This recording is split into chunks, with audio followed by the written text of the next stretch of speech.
supply chains be impacted by economic uncertainty? Andrea Sordi is a lecturer in the supply chain management department at the University of Tennessee. Hello, Dr. Sordi. Hi, nice to see you again, Robert. Yeah, and good. Thanks for being with me today.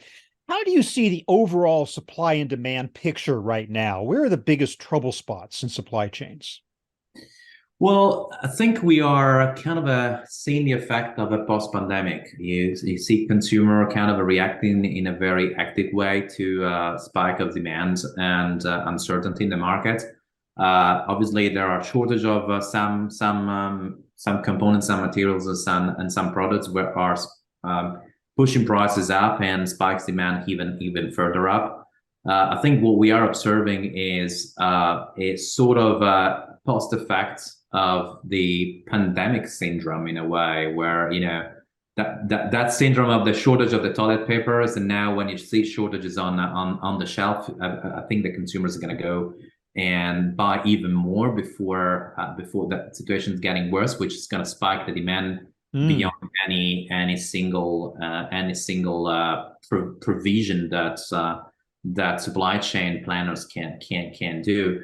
The other aspects is that I think from a planning standpoint, from a supply chain standpoint, we try to redesign the parameter of how a good planning and forecasting is gonna look like. I Hmm. mean, the last 2 years, 2 or 3 years have been not the norm, but definitely have left some consequences. So we need to redefine what those new parameters of good planning is going to look like. What are the Yeah. variables we need to take into account? Well, the hope is that we've learned some lessons there. I mean, we went through a period of time when there No, for sure. wasn't enough product, and then all of a sudden, when the pandemic was relaxed and people went back out into the world and consumer products purchases went down, suddenly there was too much, and warehouses were full of a glut of product. So right now, what are we doing? We're bouncing back and forth between that right now. It's not about bouncing back. I think what we are observing is that there's we are realizing that much more variable that impact the supply and demand relationship is Hmm. political decisions that are kind of changing. I wouldn't say every day, but almost every week. Obviously, there's a word that seems to not being ending anytime soon. We're seeing the issues in the Middle East keep going on.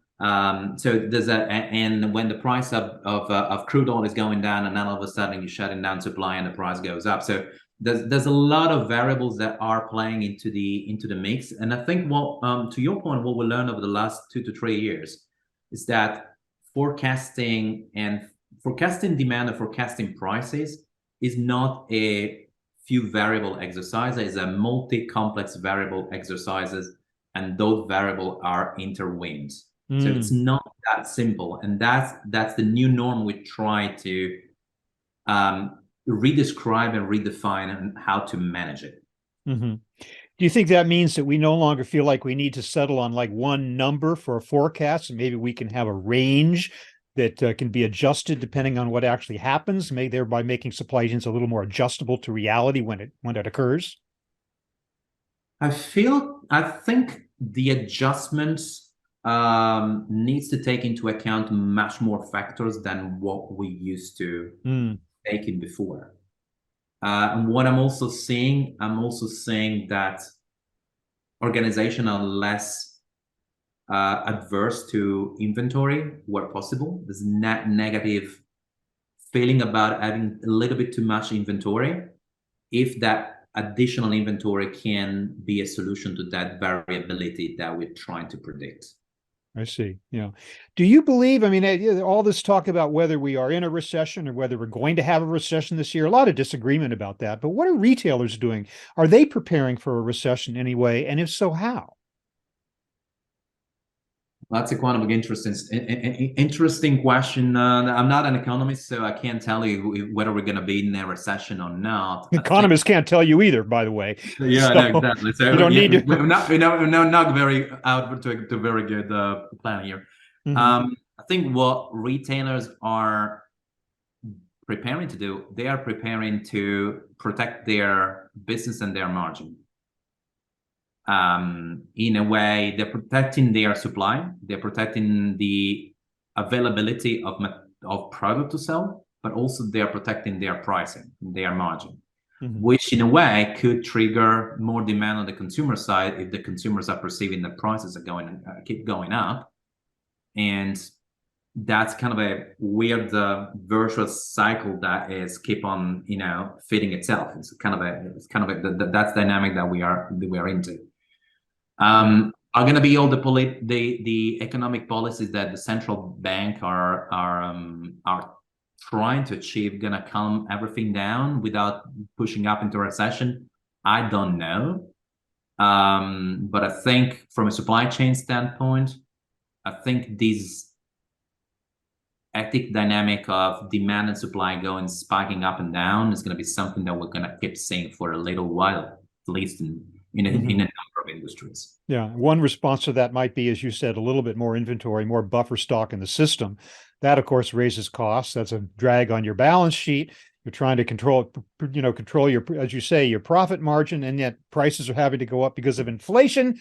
It just seems like a terrible puzzle for retailers to solve. It is, but at the end of the day, it's that a balance between, hey, it's your balance sheet more important than your profit margin at the end, and what's the balance? That balancing thing is standing. What I'm saying is not that everybody should be creating more stuff. What I'm saying is that that's less adversity or negativity to the fact that you have a little bit more stuff to protect your business. Yeah. What permanent changes do you think we might have seen or be seeing in supply chain sourcing as a result of what happened during the lockdown? And a lot of overseas factories, especially in China, got shut down, and that caused a disruption of supply. Do you think that there isn't really an attempt by brands and retailers now to diversify their sourcing, either other parts of the world or even bring some home or nearshoring? What's going on there in the sourcing strategy? I think there's definitely a serious concern about taking risk management more seriously than we did before. There's definitely a less adversity to diversifying your supplier base. And I'm seeing less and less company go into single source because we all realized it was too dangerous. So scale and single source is not always the answer to profit and cost effectiveness. Diversification of your supplier base might be a more strategic long-term movement that can provide benefit to your organization. It does mean that everybody's going to nearshore. No, there are things you cannot nearshore even if you want.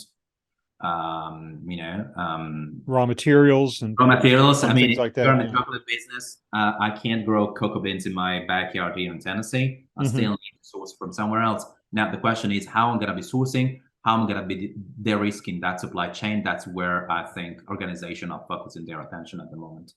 So, in the midst of all these gigantic challenges that retailers and brands and supply chains are facing, now we have the huge wild card of ESG, environmental social governance, sustainability.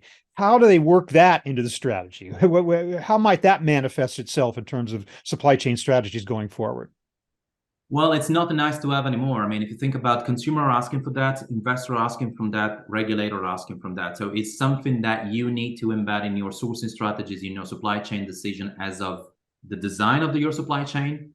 It cannot be something you just simply lay on at the top of it, just as the icing on the cake. That's come as nice to have at the end. So going to the example I was making before about the cocoa sourcing or whatever sourcing from China for any distance shoring, factor in sustainability and ESG elements into that decisions. Near shoring might shorten your might be a good solution for risk, might be a good solution for carbon footprint. Is this the best decision? I don't know, could be, but you need to factor in elements of sustainability into that decision. Can't be ignored. Are supply chains more resilient now than they were 3 years ago? Bottom line. I think supply chain is more agile and ready to react to variances and variability in the market more quickly and adapt themselves to changes in the market. That's good news to hear. Dr. Andrea Sordi of the University of Tennessee, great to speak with you. Thank you very much for your insights. Really appreciate it. Thank you, Robert. It's been a pleasure.